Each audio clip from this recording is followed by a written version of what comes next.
చదువుకుందాం. దేవునికి మహిమ కలుగునుగా.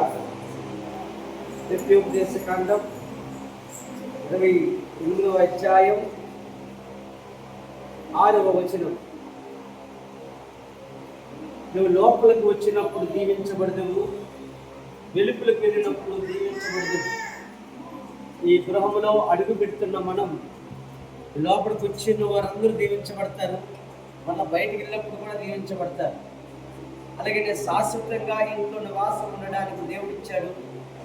ఇంటి వారికి కూడా అదే ఆశీర్వాదం ఉంటుంది. ఈ దీవులన్నీ కూడా ఇంటి వారికి ప్రాప్తిస్తాయి. వాక్యంలో చెప్పుకుందాం, ఇది దేవుడు ఏర్పాటు చేసిన దినం. ఈ అద్భుతమైన దినాన్ని మనము గృహ ప్రవేశంలో ఉపయోగించుకుంటున్నాము. పరిశుద్ధాత్మ దేవుడు మన మధ్యలో ఉన్నాడు.